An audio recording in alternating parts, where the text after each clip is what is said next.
Hi, everyone. I'm Amy Murphy. I'm an associate professor at Angelo State University. I coordinate a master's program related to college student development and work with one of our doctoral programs here. And I had the opportunity to be part of an editorial team working on this new book, Engaging Families in Higher Education. And I met that group following work at Texas Tech University, where I was the dean of students there. So have had a variety of interactions with families and parents, working with them throughout the college experience with students. Glad to be here today. Hi, my name is Dr. Mo McGinnis. It's Maureen, but I go by Mo. I was the Dean of Students at the University of North Texas for 14 years and have worked for the UNT system for almost 30 years. Currently the Title IX coordinator for the UNT system, and really was attracted to this opportunity because of my role in the Dean of Students, but also my undergraduate experience I went to John Carroll University in Cleveland, Ohio, where a lot of things molded my career. I started as a work study student and found out the role of student affairs and how the Dean of Students, but also a number of people in student affairs and higher education really want to be partners with parents and help their student through college, but also my role in regards to this book was writing a chapter with Dr. Murphy about when crisis strikes. And we always believe that your 4 years of college are your best of your life, but there's a lot of times where different things come into play with crisis. You never expect it, but there are people out there that want to help. And it was really important to me to co-write this chapter with Dr. Murphy and making sure that students and families all knew that there were people out there that wanted to help them when situations like this arose. My name is Dr. Brian Van Brunt, and I'm excited to be part of this book project. I was able to write a chapter related to these ideas of families, all shapes and sizes. So looking at the diversity related to families and what family means in a broader context. My background is as a therapist, and I'm pretty sure that's why they brought me in for therapeutic support during the writing process. So I guess we'll throw out the question and say maybe to Amy, if you want to take the first swing, why do you think a book like this is important for new professionals, older professionals, wise professionals, people new to the field? What is the practical takeaway? Why was it important to write? When we first started talking about this book proposal, it was around the idea of sharing best practices related to units or departments specifically focused on parent and family programs and services on the college campus. But as we talked, I think our interest really grew to how to share those lessons learned from staff who are working very closely with families to other staff and faculty in the campus community. There are very few positions that I can think of that would not benefit from a consideration of the role of parents and family members in the college student experience. And it was important, as you mentioned, Brian, to move beyond that focus of just on parents of college students and embrace this broader diversity of our students and their families. Family means so many different things, and just considering the influence of family, the influence of those relationships, and not just those specific positions of parents that often influence the college process. So I think that's where we started. We really started from that focus on specific units, but realizing that these concepts can be so helpful in so many different areas on the college campus. I guess the same question over to you, Mo. When you think about parents in higher ed and new professionals, you've been a dean for quite some time. What are some of the lessons that you think the overall book shared in general? And then specifically your chapter on crisis, why is that an important one for new professionals and old professionals alike? Sure, I have taken a different stand on this, not just the new professionals and professionals in higher ed, but this is a great book for families and parents. And looking at it from, I didn't know that this issue might exist, and there are people that want to help, right? It's not just necessarily for the professional side, but also I would recommend it for parents and families of our college students. One of the things that really speaks to me is we're in this generation of students where the parents do like to take control and they want to be the helicopter parent, as we all know them. I used to make jokes that double-bladed Chinook coming at you, both mom and dad, right? And would have those conversations with parents at orientation about how important it is for students to really learn, have you next to them and have you be their advocate where it's needed, but really not to take over. And a lot of times with our young professionals in particular, we used to get intimidated by parents getting involved. We used to hide behind FERPA, right? How easy it is to throw a privacy law out there and tell them you can't talk about things. I will tell you, I'm the mother of 3 young adults and look at it from both perspectives now as a practitioner and as a parent. And how do I want to be treated if my kid was going to school, and really looking at it. And so there are ways around FERPA in regards to permissions and exceptions, but what can we do and talk about doing the right thing to embrace parents? Because they're some of our biggest advocates and brand ambassadors. They have a great relationship with us. So there are ways to embrace this rather than just hide behind some of the federal laws and not build relationships with students and their families. I'm so glad you went ahead and threw out that term. When you talk about parent family members, you talked about helicopter parents or lawnmower parents. We wanted to start to move away from that idea, not ignoring the fact that at times our interactions with parents and families can leave us feeling attacked, but encouraging faculty and staff to look beyond that surface interaction with the individual and to try to understand the perspectives and experiences that may be influencing those behaviors. In the book, we propose this framework that there's a range of involvement from a family in the college experience. That range is influenced by family dynamics, stress, by how well developed their student is, by the student's motivations and goals. And on one end, we might see that disruptive family member. And then over here, we might see the unconnected family member. And really, we don't want either of those. What we really hope to see is there in the middle, that engaged family member. And similar to that engagement we want from students, we want the family spending their time and energy in ways that support the student's educational experience and doesn't distract from it or detract from it. By keeping that in mind, I think it reminds us to consider what that family member that's maybe intrusive, what they might be experiencing that's contributing to that, and then maybe the family member that's disconnected, what they may be experiencing. We can talk about that more, but what you discussed really illustrates the framework of the book of trying to move to this middle place of family engagement. One of the things that's fascinating for me when I think about the book writing process, and as you both went through this and I went through the chapter I helped out with, is, Mo, you mentioned this, the idea of being a parent. I wonder if there's a fair question to say, how did that help with the writing process, the idea of having your own parental experiences to lean into? Same for you, Amy. And how did that maybe hinder? I suppose both, right? There's times where we can look from our experience and that kind of helps us understand. There's times where we might get maybe locked into a perspective of thinking. Did that hit either of you as you were writing?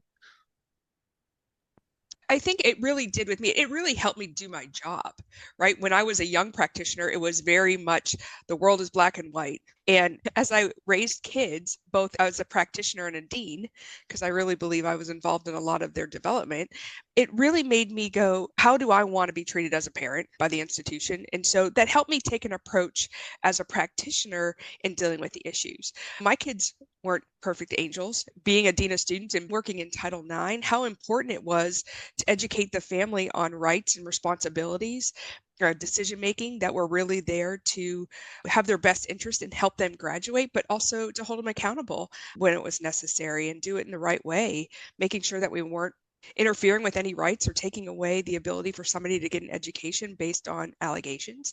My kids are definitely not perfect, although they'll tell you they were, but it really helped me write. It helped me from the perspective of being a dean. The chapter that I was involved in when crisis strikes, as an undergraduate student, I dealt with student death. I had 2 close colleagues freshman year that died, and then my brother's roommate died when I was a senior. I was raised by a hospice nurse and an educator, and looking at grief and looking at situations where when you lose a student or when you lose somebody close in the community, how you need to respond as a practitioner, and then how I would respond as a mom. And making sure that at all times I was looking at the human aspect of things. That was the premise of where I started to write from, using my experiences that way and looking from the human aspect, right? We all want to be taken care of and addressed appropriately when dealing with crisis issues, and thinking ahead for parents when they might run into an issue with their son or daughter that might be hospitalized, and how do you go through school? But being that dean of students that was thinking like a mom, oh gosh, I wouldn't even think about the bill or grades. And so how can we really help intervene and help them along the way? Wow, you had such a depth of experience to draw from in the work that you were doing. I would say I didn't have that depth of experience. I have a very young child now. No, I did not have a child at the time I was in the student affairs side of my work. I have a very young child now as a faculty member. How that contributed to my experience in writing the book is that I had to try so much harder to understand the perspective of parent family members because I didn't have that to draw from. I had to really empathize, listen, and build context. Even though I wasn't a mom at the time, I was able to understand what they needed for their student, what they needed for their family. And so I think that I had to work harder at it. And so that probably built into some of those experiences that I had in learning to really listen and try to gain a sense of what was going on with that family. What about you, Brian? Yeah, I had this crisis experience with a Title IX matter when my daughter Emily started going to a community college. There was a student who was following her, and it made her uncomfortable. She's able to handle herself. She's very independent, but was able to bring the concern forward, talk to the right staff. It was the dean of students. I had this chuckle moment talking about FERPA where they were like, I called the dean. She's like, well, I can't talk to you because of FERPA. And I'm like, I had to stop. I started with, technically she's a dependent, so FERPA doesn't apply in this situation. And also this falls under the emergency exemption rule. And then I just backed up and I'm like, yeah, you know what? She'll sign that. And she did. And it was great. So we're in the campus safety department. I also work with law enforcement. So I'm talking with this campus safety officer and he's concerned and he's listening to the stories and things. And he's doing an interview, and I do threat assessment interviews all the time. And I was struck by the limitation as a parent, how I would look at some things and how the professional looked at things. So I guess this is a story really of the importance of both, because I know my daughter really well, and he knew the process really well. He was a prison guard, retired from Massachusetts, up here in New Hampshire working. So he knew his stuff. And he almost went too far. He's, we're going to find this kid and get rid of him. And I'm like, I don't know if we need to go that far. Let's get the story. The part that was fascinating to me was he had asked two questions during the interview. One that I just never thought of. New Hampshire is 98% white and Caucasian. And he said, was this a student of color? And Emily said, yes, he was from the Middle East. I was flabbergasted because I ran right past that question. Then we found out there was an international piece. It turns out he was making her feel uncomfortable, and that was part of the problem. She talked to him and everything worked out fine. A lot of this was less the predatory or a stalking or harassment thing, and more what we hear sometimes with ASD or autism spectrum, or people just liking someone and not knowing how to express that in a way that was fair. And Emily was also homeschooled, and she's the one time I was with her on campus, she's like talking to the person who's doing like the sandwich thing. And what's your name? And she's like super friendly, and everyone's like, wow, and then reading it as flirtation. So she's since acclimated well into that space. It really struck me in terms of the limitations around some of the parenting stuff, because I'm like, not me as a parent, I'll be perfect. And then you get there and you're like, this is my little baby. Even aiming, I know recently it's been rough with the time and management pieces. So even though that wasn't directly at the time of the book, just being a mom who's balancing those time constraints. So young kids a little different than like a college student, but the knowing something versus feeling it and experiencing it contributed to a lot of the chapters, that experience that people put in, which is why I think it makes the book a good read. It really does highlight that there's an authenticity to it. It's written by people who've walked the walk and are really both in an academic space and a practical experience space, sharing some of these ideas for folks to learn together, which is why I like being part of it. I like that you asked this question because I think it's a key point in the book to ask faculty and staff to do a little bit of reflection about your own family experiences, what you consider family, the involvement of family in your college experience, if at all. There's a point in one of the last chapters where we asked each other about how our families were involved in our college experience, and we reflect back on that a little bit. But I think it's a good practice for us all to consider for a moment, because it lends itself to how we may then interact with families moving forward. Gets us away from assumptions. If there was a single thing I'd share with new professionals in the field, the idea of listening and creating hypotheses and educated, supported guesses about behavior and what's going on, rather than jumping to a conclusion. I've had faculty before I've worked with who say, I never talk to parents. And I'm like, let me share a little counseling knowledge with you. Don't say never or always. There's got to be a time where you should keep that as an option. Don't say, I'd never use a screwdriver. There might come a time where that's going to be really important. So understanding that many times when parents are working with their students, they've learned in the high school process what it means to be a good parent is super involved and engaged. And you get to college and now you're done. I love the book, Letting Go. The idea of it being in process, not only for the students, but for the parents as they transition. The kid doesn't go from first day at campus, everything's independent. It's a process and a transition to that independence. I think the parents go through that very same transition and we forget that. I think it helps us be more collaborative, which is a big part of the book. How do we see parents and families in all of their shapes and sizes related to being a collaborative partner in the process, even especially when they annoy us? Keep your friends close and your enemies closer. The parents who've challenged me, distancing myself from them never really got me closer to solution. Finding new ways to work with them, passing them off to other student affairs professionals, those were the things that helped me in my process. You brought up a great point about they could be your biggest nemesis or your biggest allies, right? And making sure you have conversations with parents and families when something comes in that might threaten a lawsuit, right? It might be something in the media. And so all these things that in higher education concern a lot of professionals, right? We never want our name in the news when it's not good. A lot of times it's your approach to families, right? It's your approach to being transparent where you can be transparent. The things that I used to deal with, I had many times where you're dealing with Title IX issues. They would come in and reference a school that was just in the news for violating every Title IX thing you could possibly do. And you could say, you know what, that's not this institution, and this is how we're going to proceed, and this is how I'm going to keep you up to date as you need to. I think that kind of approach really helps a lot of different situations that you might come into with families, whether it's, hey, this is how orientation works, or this is how, when we have family weekend, we assume people know what family weekend's about, and they don't. One of the jokes I tell my students or professionals is, I went to school before the internet, and we had a catalog of who was teaching classes. My sister was an orientation leader at the school that I went to. And so families, right? You have two people at the same institution, but we were 2 of 7. So my parents weren't really involved in our college careers. And so I remember going, hey, Bridge, Dr. Staff sure teaches a lot of classes.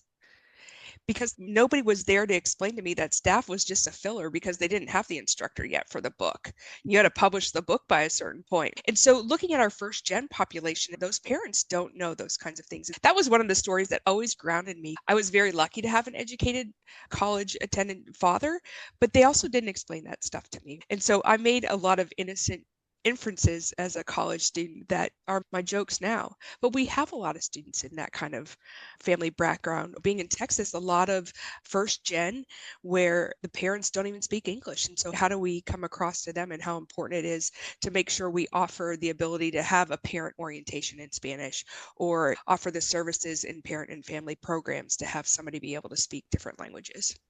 We talk so much about sense of belonging for students, but that same sense of belonging and that feeling of connecting and mattering to the institution is equally important for the students' families, transferring what we know about sense of belonging over to the families too. But you're right, you've mentioned a number of moments when we have to reframe the experience for families or clear up some misperceptions. I mean, Brian, you mentioned what they experienced in high school compared to college, or the expectation that this is going to happen in this way and that it may look different. The conduct process, for example, we have to reframe. Maybe their previous experience was going into a principal's office and there's just a punishment handed down, as opposed to this being this process that they need to be really actively involved in. So much of our time and effort needs to be on helping reframe or clear up some of those misperceptions for families.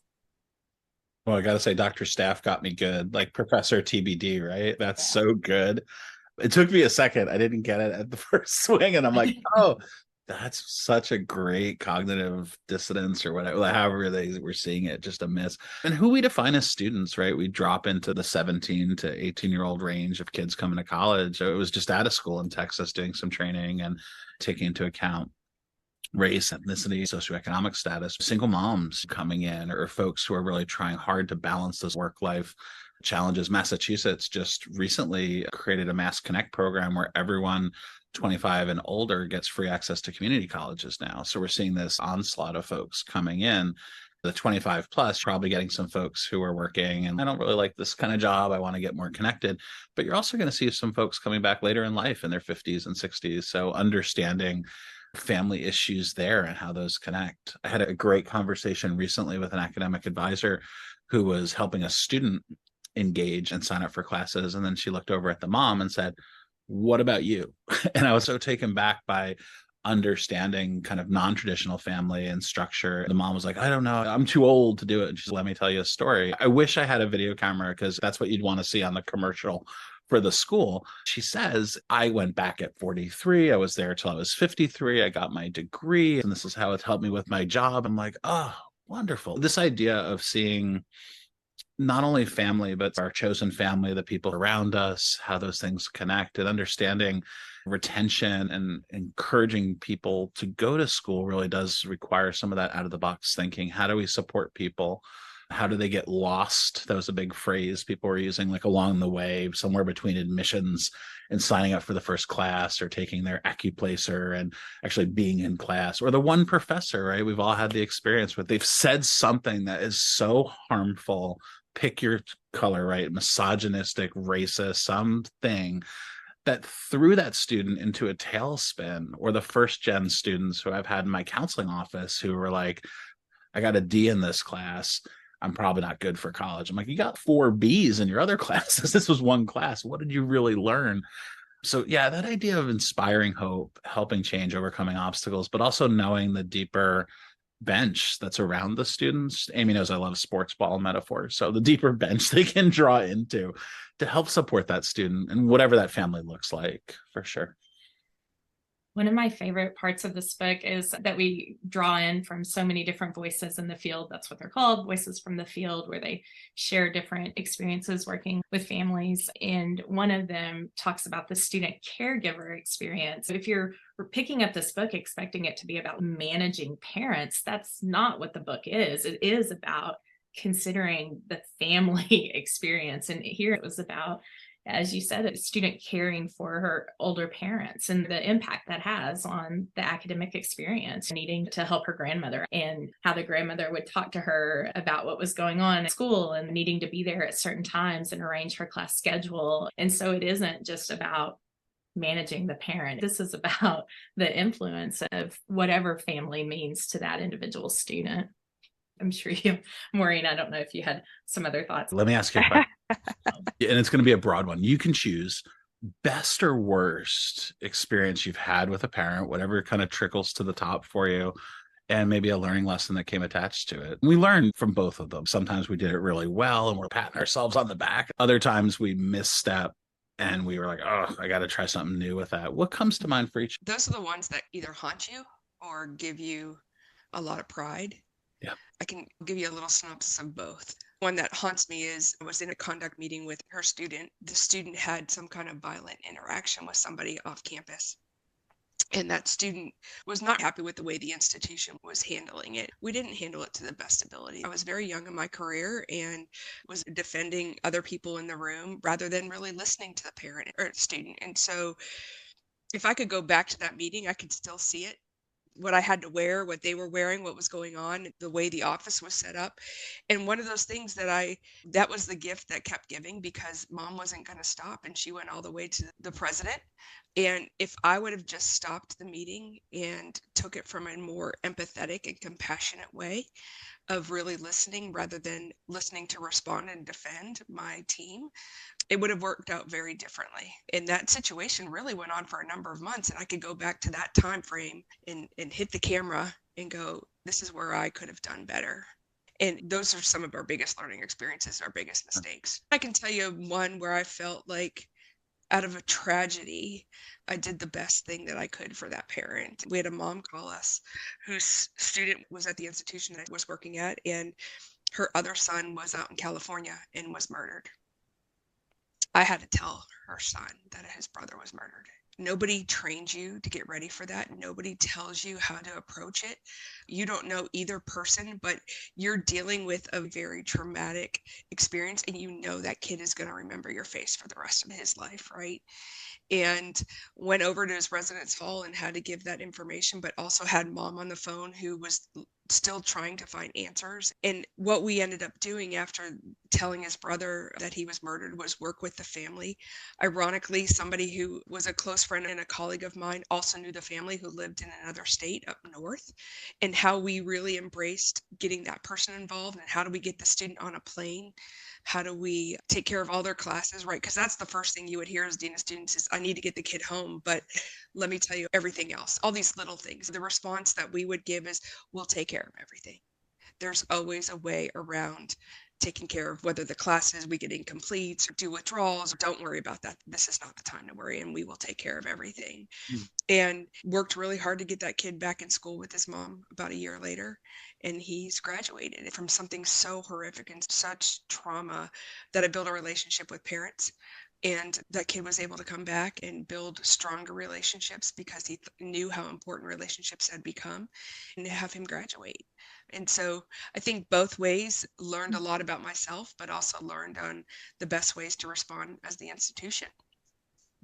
Thank you so much for sharing that. You really do see families and students at their very best, and unfortunately, oftentimes at some of their worst moments that they experience. And you said it in the chapter somewhere, you taught, and you mentioned it just now, you don't receive training on this. You can't script this out. I'm not a storyteller like you or Brian. For me, I think I feel like these combination of experiences, they've come together in my head.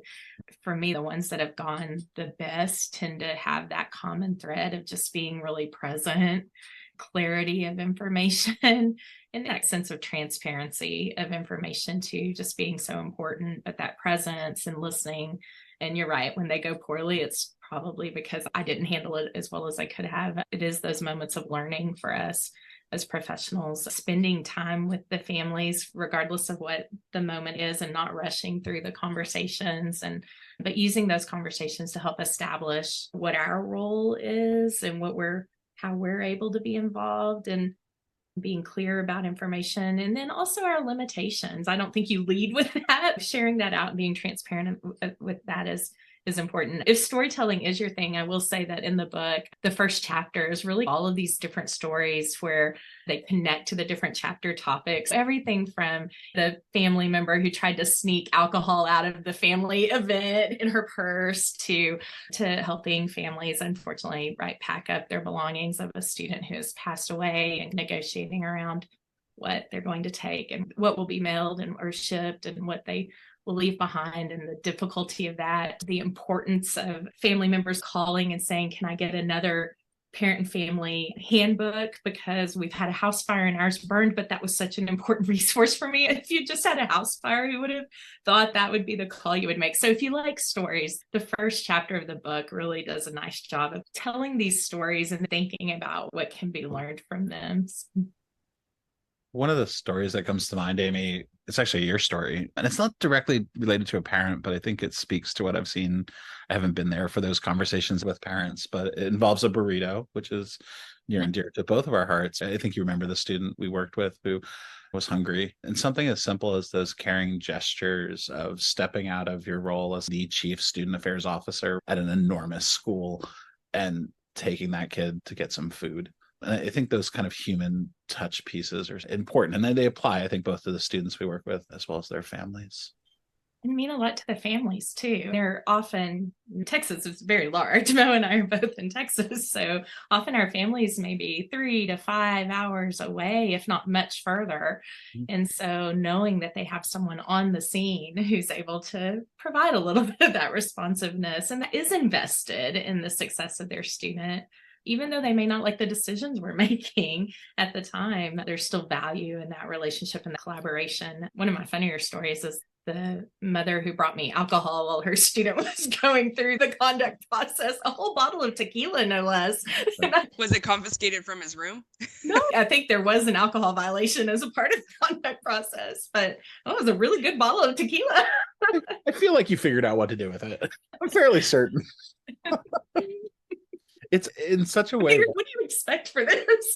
Yeah, exactly. You can't go quid pro quo on that one. You just got to be like, this is a nice bottle of tequila.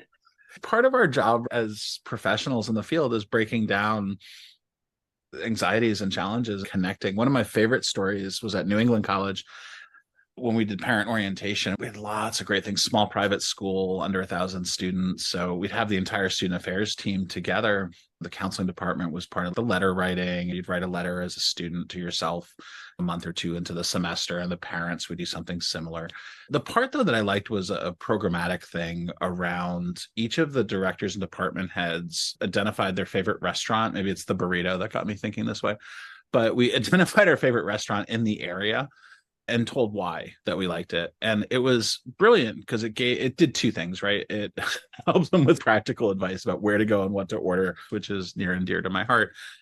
The other thing it did is it humanized the staff, and it helped parents feel comfortable knowing the director of counseling like Daniel's, and this was the restaurant, and they had a great corned beef sandwich. And they knew that the director of campus safety, to this day, I remember Bill Cristiano liked Margaritas in Concord as another restaurant because it had jail cells. We joke with Bill because he liked it because it was reminiscent of the police stuff with the jail cells.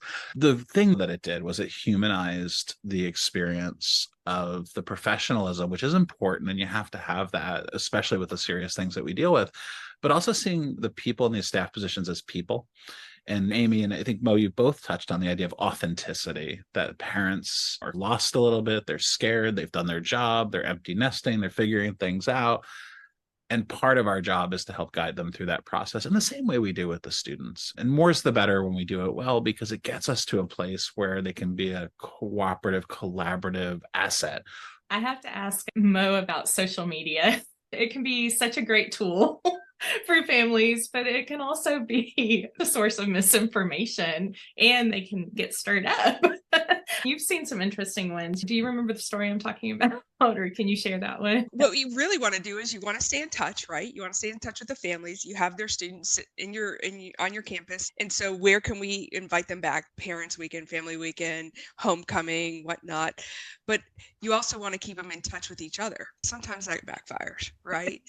And one of my favorites is when students have to move their cars for football game day. They didn't read the fine print. This has been in the rules for a very long time when you purchased a parking pass, but how quickly they all jump, right? And you have this mass group coming at you or coming at the institution, and it's not justice. And what happens is this snowflake comes into an avalanche, right? And nobody really stops. Although sometimes you see that nobody stops and says, okay, what's reality? We just really go, or the parents or the families kind of start and just let it continue to escalate. And what happens is you might have a voice of reason, or you have people that might be employed by the institution and they come in and steer you one way.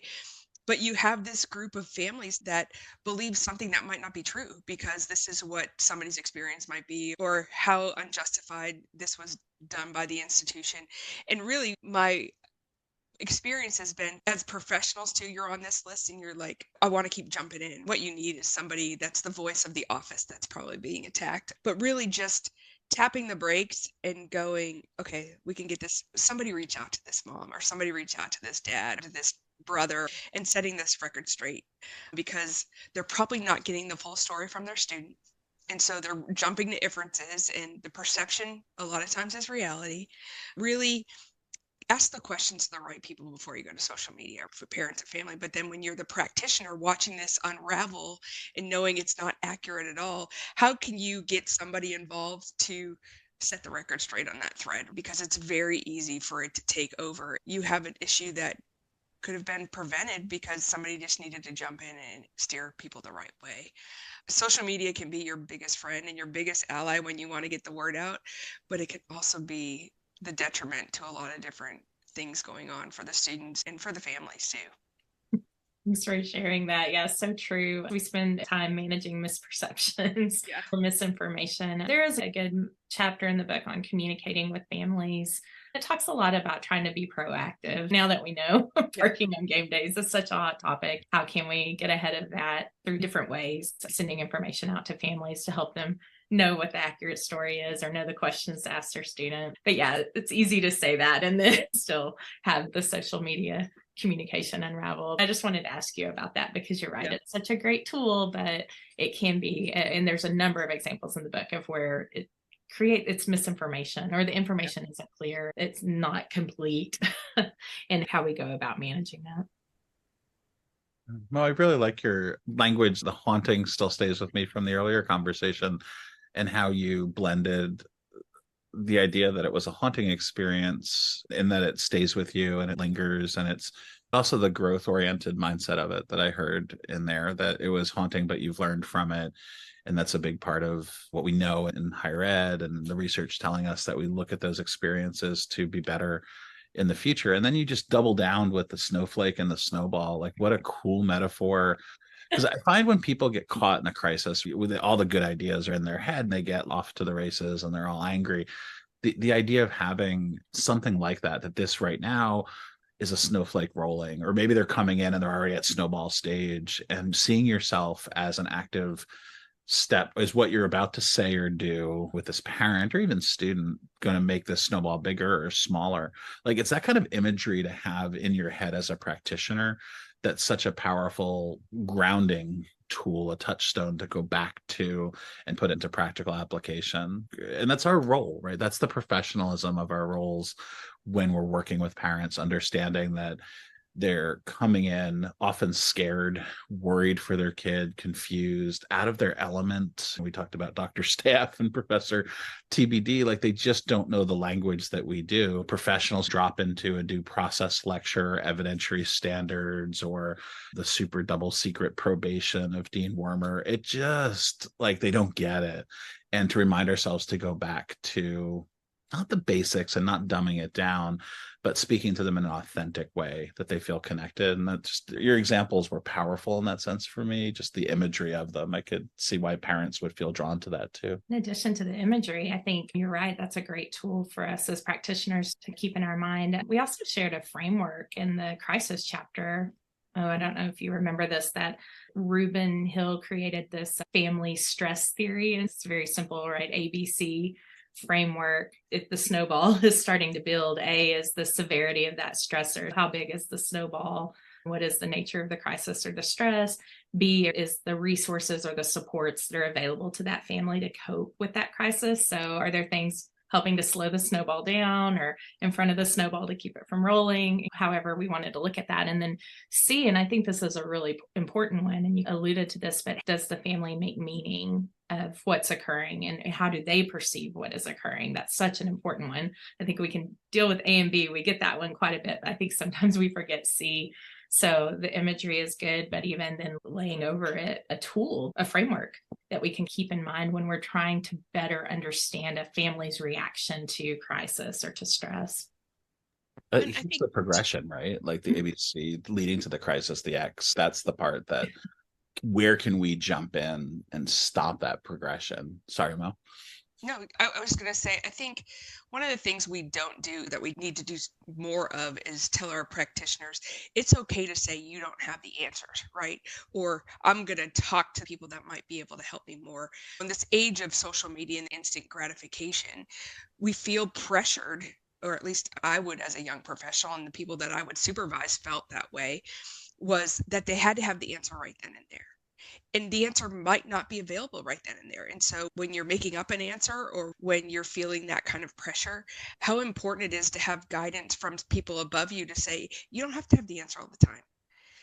It's okay to say, you know what, let me get back to you, or let me take your case to the family, to somebody that might be able to help you, or not to just pass you off on somebody, but really say, you know what, I just don't have the answers right now, but let me find out, let me talk to somebody who might.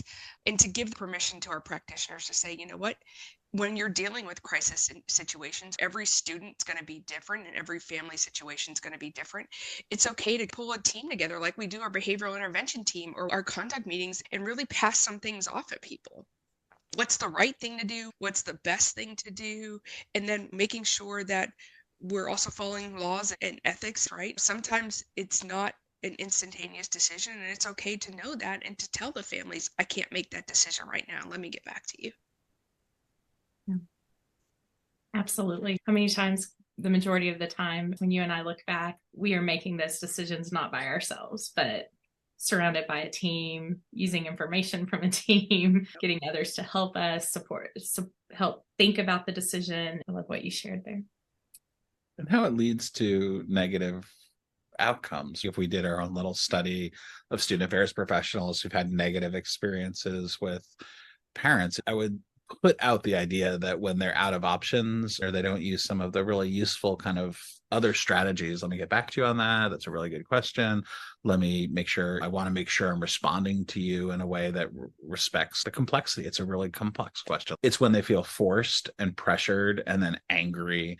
And that's where the bad outcomes happen, right? Why don't you let your kid be 18? That's where everything bad happens. Even to the helicopter metaphor, Amy knows I'd be remiss not saying this. She knew it was coming at some point. The helicopter metaphor is one that had existed in student affairs. And it really is this kind of name calling that exists. It comes from a reasonable place. It's some gallows humor. We all share and talk when we're frustrated. And I think there's an appropriateness to that. I really have to go back and look and see. I believe I couldn't even tell you. There was a person I paired up with at Baylor who introduced me to the idea of, instead of using the helicopter parent metaphor, to use the rain, why can't I think of this? The umbrella, the rain stopper, the umbrella, that parents should be like an umbrella at college. They should be present and extended in a storm to provide cover and help. They should be in the corner, not in every aspect of the student's life. To me, those metaphors, and the therapist here on the call, right? I love the idea of story and metaphor because it is that opportunity to connect and give them a way of thinking. They are part of the student's life in lots of different ways.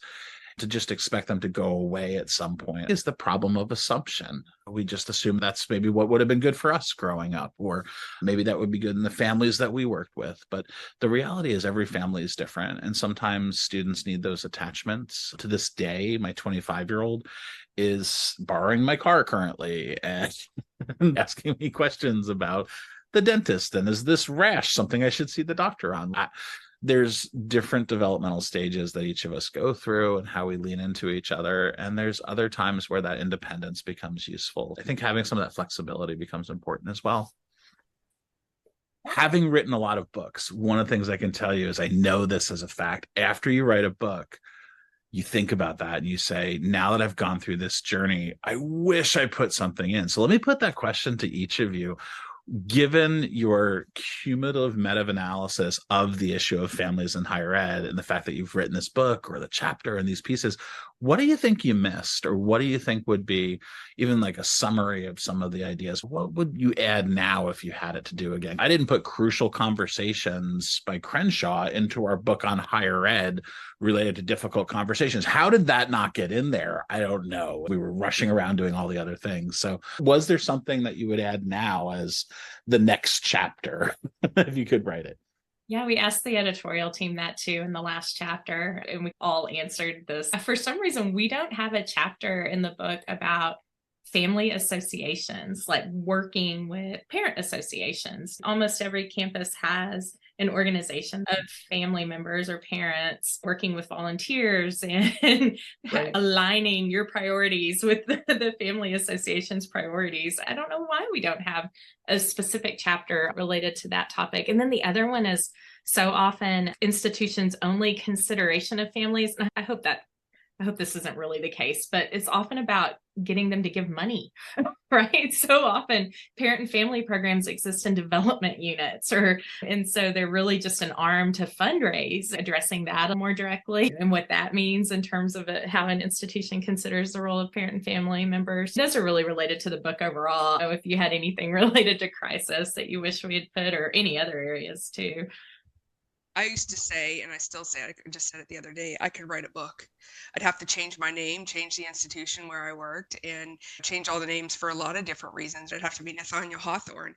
How much I've learned and molded my life based on the experiences that I've had when in crisis. I used to be one of the people that somebody would, when it was a crisis situation, whether it was a perceived one or a real one, because there's perceived crisis, they would give them to me or a couple people on my team because we knew how to talk to people. We knew how to engage with people in crisis situations or in grief related situations. I think we could write a number of versions of this book, right? We could write a sequel that talks just about crisis. We could write a sequel that just talks about how to engage with faculty. The next one I would like to see is let's talk to the parents a little bit more, right? This one's more for practitioners, but how do we write a book from the perspective of practitioners to families, right, in regards to Yes. how to engage. Here are some questions and people that you can look into. Brian, you brought up Dean Wormer. A lot of faculty call me Dean Wormer. And I was in many people's cell phones about being Dean Wormer with Dean Wormer's picture. And I'm like, but I'm so much better looking. And having conversations with faculty or with parents, and here's my cell phone number, right? When I would say, here's my cell phone number, call me anytime, they would fall over. Dean Wormer wouldn't have done that. And so how do maybe we write another book about talking to parents? This has a great inference to that. But I think from the perspective of we're college people, we're professionals, and how do we talk to parents now? And so maybe that's a sequel. I love it. Yeah, I wanted to do a little qualitative study and pull social media content from parent sites and use that to drive elements of the book. So I think that would have been a cool way to bring in some parent voices. But I love the idea of just getting more parent voice in there, current parents. You had the idea of, you talked about everything you learned from those moments of interacting with family and parents. I think that would have been a great element in the crisis chapter, how you learned from that, what you learned, how you go about reflecting on those experiences after the fact, and also how you deal with it moving forward, because it can be tough. That's when you run to your office and cry and you close the door and nobody knows. Drink the bottle of tequila they gave you. I wrote the drug-free schools report. I had to be careful about having that on campus. Those closets filled with the fireworks and candles. Exactly. I was educated by Jesuits. I know it exists. Brian, you offered a lot to the framework of this book. You downplay, maybe we downplay it too. No, I don't know. But sitting down, I don't know that we implemented your ideas in the way that you maybe had the vision for them, but you threw some ideas out there around tough talks, helping families or preparing staff and faculty for these tough conversations with families around all these different topics. I know you really contributed in a number of ways of helping put that framework together and how to make it a more interesting book. So thank you for that. You're absolutely like Jesus. I throw my pearls out amongst, and some are picked up, some are not. I could not love your idea more. So much, in fact, I'm almost hesitant to mention this right now because I want to steal it. But maybe the three of us do it. But doing a parent's guide to dealing with student affairs professional.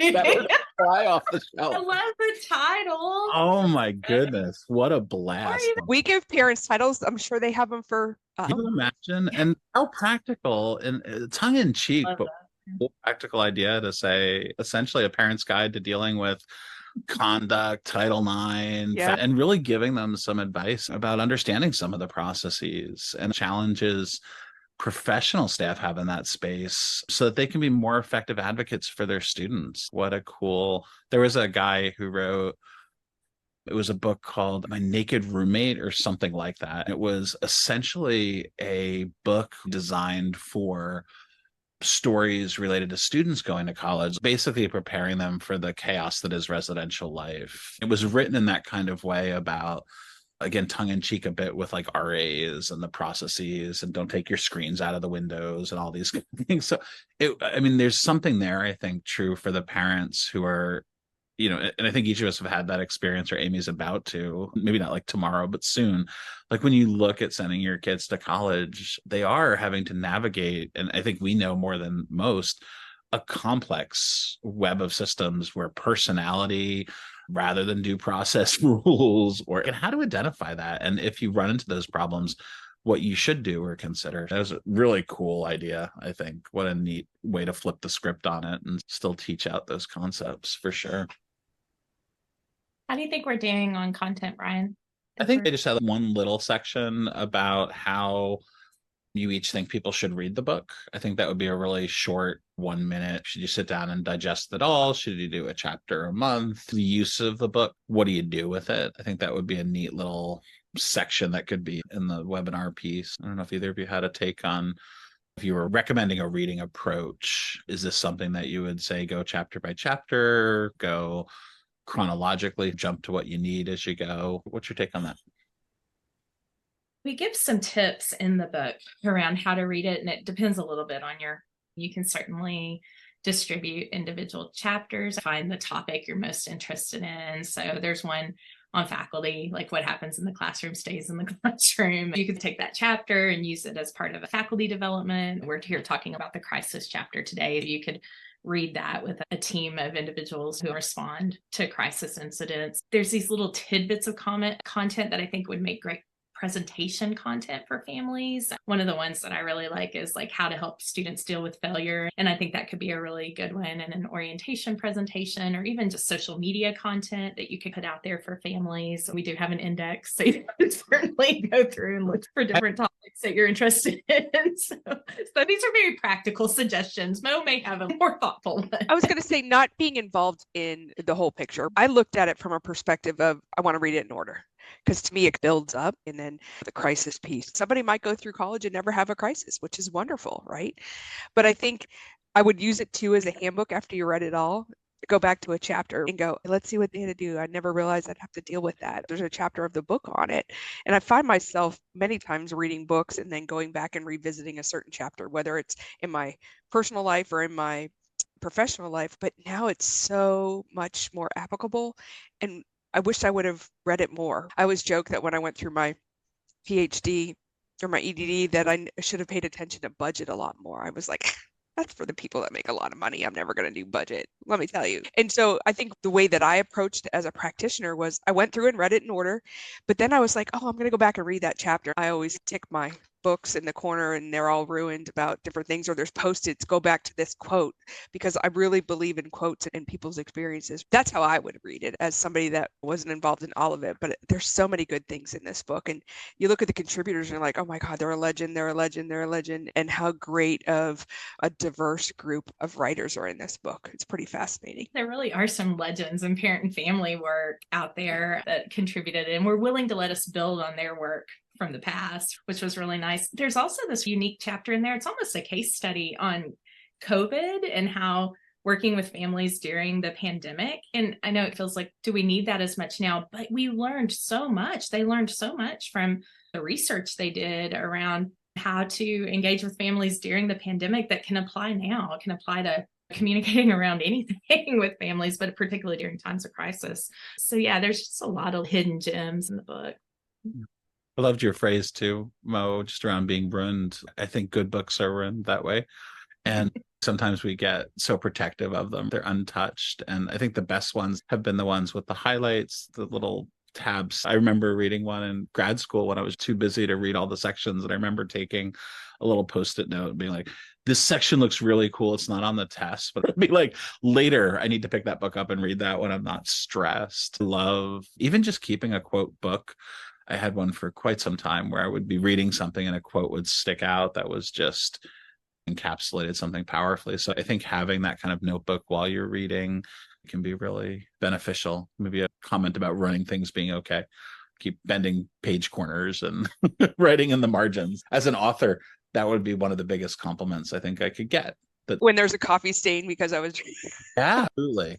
100%. Something I really liked about this process with this book was talking to people who have had these really valuable experiences, but they don't see themselves as an author. Reaching out to someone to say, please, we would love to have you write this little kind of component, this voices from the field, and the hesitation that they sometimes have, but how watching them just even get a little bit down on paper and then seeing it come to life into the stories in the book. They're so proud of it now. And it's really was fun to work with those individuals who you knew had stories to tell and just getting it out into the book in different ways. After you wrote it, you're like, Amy, you gave me word limitations. I had so much more to tell you. Why can't I have 10,000 words? And our chapter is one of the longest. I know. I was like, I could keep going. We could have, like you said, sequel. What, Brian? Rubrics.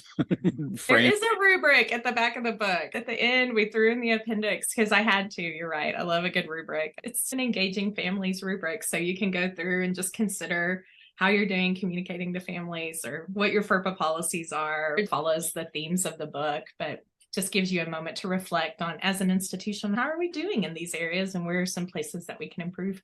So yeah, it's in there. Awesome. Would you expect anything less from a faculty member, Brian? I would not. That's kind of my jam. Rubrics. He's written several for us in the bit space that have been critical. So yes. I know you two are going to end up working a lot more together. So now that I can feel it. I told you. I love it. I've always watched Brian from afar. thought he was pretty snazzy. Y'all are both pretty snazzy. Unbelievable. These experts would work with you. And I'm like, oh, yeah, guys, you don't do it. You're making me blush. I love that. So yeah, I think the only thing we'd need is just because I've done this before and it sucks. As we were like, I think we're good. What I find in the video is we didn't have that transition to I think we're good, and it just cuts off. I think just record like another minute or two where it's just closing up. It doesn't need to be like a formal close. It can just be this has been a good conversation about it. That way it'll tie the room together. Good rug. You want to do one or? I can start. I think Okay. this has been a really good conversation, pulling together some of these ideas. I know it was crisis mostly for this chapter, but diversity piece of families and the nice overview, Amy, for the whole picture was useful. What's your take on it? After sitting here and talking with you both around the book, it reminds me of how much utility the book has, that there's so many different ways to think about this content and use this content. I encourage people to take it and make it their own, just to recognize the importance of families and the work that we do in colleges and universities. I would agree with that and say it's a tool and it doesn't have all the answers. It gives you a lot of guidance and it gives you some great experiences of people that have wealth of knowledge and wealth of wisdom in dealing with families and parents. But you can never do wrong by doing the right thing, right? And I can defend doing the right thing. If you're going to fire me for that reason or tell me I did something wrong, in my heart of heart, I know I always did the right thing and took care of the situation in the most appropriate way. You can't do wrong by doing the right thing. I'm sure all of these practitioners, the ones that I know, would be more than willing if somebody ever needed guidance to pick up the phone, or email, or LinkedIn to chat about something if needed. Use your resources. You got a great Rolodex here. Good point. Excellent point. Thank you. Absolutely. Love the tool part too, because I think sometimes the book begins as a jumping off point or springboard for other ideas. It's like good research, right? What next? Even if it doesn't cover in full detail everything about crisis in families or diversity in families, it establishes a baseline to build upon, which is the best you can hope for. And continue the conversation. Absolutely. Thank you, Brian, for hosting us. Thank you.